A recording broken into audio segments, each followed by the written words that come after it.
ada beberapa juga yang live ya. Saya ucapkan terima kasih dan atas dukungan dari seluruh masyarakat Indonesia terhadap kami ya. Jadi di sini saya Dr. Tifa bersama dengan TPDT, tim pembela Dr. Tifa, akan menyampaikan dan akan menjawab semua pertanyaan yang diajukan kepada saya dan para penasihat hukum kami, begitu ya.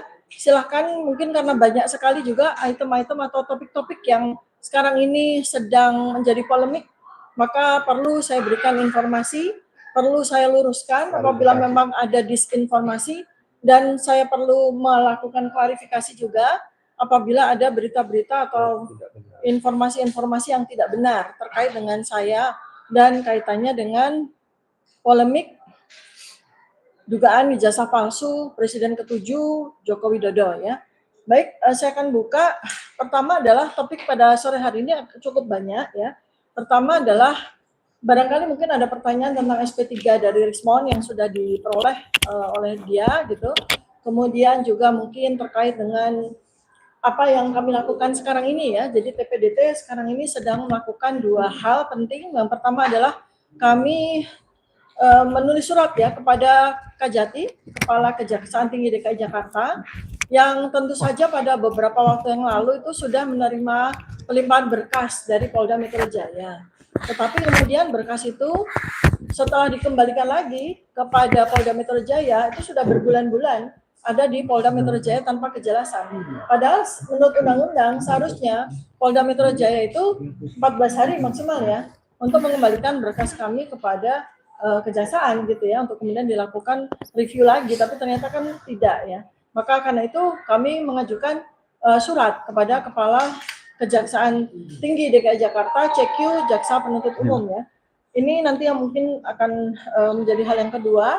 Kemudian berikutnya lagi adalah kami juga merespon surat yang ditujukan dari Polda Metro Jaya ya kepada Kajati Daerah Khusus Jakarta ya, yaitu tentang pemberitahuan perubahan penerapan pasal ya tanggal 30 Maret 2026. Ini juga penting sekali untuk kami sampaikan juga kepada masyarakat supaya paham sekali dengan situasi yang ada ya. Kemudian selanjutnya juga kami sekarang ini juga sedang mengajukan permohonan untuk pembukaan barang bukti yang diajukan oleh Polda, yang dikumpulkan oleh Polda, yang kita semua tahu jumlahnya ada 709 dokumen ya. Itu adalah hak bagi seluruh warga negara Indonesia untuk mengetahui 709 dokumen itu. Apabila ternyata Polda tidak merespon, ini kami sedang menunggu respon mereka ya. Apabila Polda Metro Jaya tidak merespon, maka nanti akan kami ajukan sengketa, gugatan sengketa ya ke KIP ya, seperti itu. Jadi ada beberapa, mungkin teman-teman media bisa memulai dengan mengajukan pertanyaan terkait dengan beberapa topik yang akan kami berikan informasi. Silakan. Mulai dari SP3 dulu ya. Ya. Siapa dulu? Ya. Oh. Ini kan per hari ini Polda Metro resmi menggugurkan status tersangkanya Rismond gitu ya. Okay. Dan juga si SP3 itu sudah dikantongi sama Rismond. Tanggapan dari Dr. Sini gimana? Ya, tanggapan saya ya sebetulnya itu berita gembira bagi siapa sih gitu kan ya. Itu kan yang penting ya. Jadi pemberitahuan SP3 penetapan SP3 kepada Rismond itu bikin bahagia siapa, itu yang paling penting loh ya. Karena kan sejak awal ya, ini sudah hampir ulang tahun ya, tanggal 30 April 2025 sudah hampir ulang tahun pertama. Orang yang paling khawatir tentu saja dengan perkara ini bukan kami, bukan saya ya. Ini dalam hal ini adalah saya ya, Dr. Tifa. Kan bukan saya yang khawatir. Apabila kemudian semua materi ataupun kebenaran yang sudah kami ungkapkan dalam 1 tahun ini kemudian diketahui oleh khalayak, pasti ada pihak yang paling khawatir. Siapa sih pihak yang paling khawatir? Ya tentu saja Pak Joko Widodo gitu ya.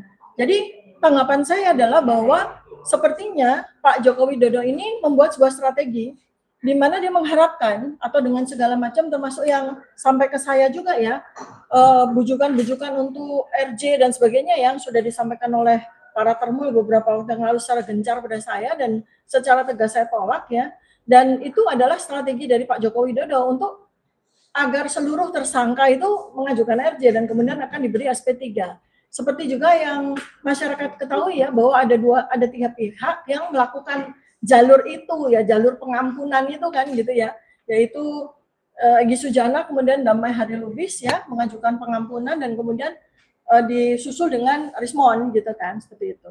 Nah, mestinya dalam beberapa kurun waktu kemarin itu Pak Joko Widodo ingin semuanya gitu ya.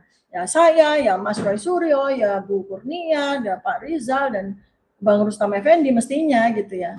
Jadi artinya saya bisa membaca begini, SP3 Rismon itu dijadikan sebagai sebuah gimmick gitu ya, atau sebuah offering ya kepada para tersangka ini agar mereka mau, atau termasuk saya itu mau untuk mengajukan RJ, sowan ke Solo ya, kemudian mengajukan apa namanya SP3 dan sebagainya gitu ya, seperti itu ya. Jadi tanggapan saya itu. Ini kan status tersangkanya udah gugur dan Rismon juga sudah tidak terlalu banyak muncul di media lagi gitu. Hanya tersisa soal dia dengan Pak Yusuf Kala. Nah, apakah kedepannya dokter sendiri akan ada komunikasi lanjutan dengan dia atau udah kapok saja dan fokus dengan tim yang sekarang gitu untuk mengusut kasus dengan ijazah Jokowi?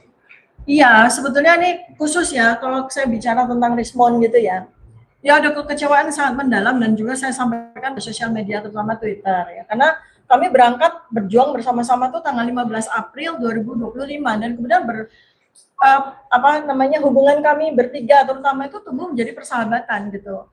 Dan saya sangat yakin bahwa Rismon ini adalah seorang doktor, seorang master engineering dari Yamaguchi University gitu kan. Dan itu berkali-kali dia sampaikan juga ya pada kami gitu kan, bagaimana dia cerita tentang bagaimana dia kuliah dan meraih doktor dan masternya di Jepang gitu ya, dan kami sangat percaya gitu. Bahkan beberapa kali juga pada podcast juga kami bertiga nyanyi himne Gajah Mada dengan sangat khidmat begitu ya. Jadi itu adalah sebuah kebanggaan gitu. Saya bangga punya adik kelas, punya junior yang sepintar Rismon gitu ya. Tapi kemudian ya kecewa gitu ya, sedih sekali gitu ya. Ternyata kita semua ini ya, saya terutama sedih sekali gitu atas apa yang disampaikan oleh beberapa orang termul ya, yang kemudian mengajukan laporan ke Polda gitu ya tentang pemalsuan status pendidikan atau riwayat pendidikan dari Rismon ini ya. Jadi ternyata menurut termul ya, menurut para termul ini kita semua tahu ya siapa mereka, dan kemudian mereka juga sudah beranjang sana ke Yamaguchi University dan ternyata diberikan informasi bahwa memang betul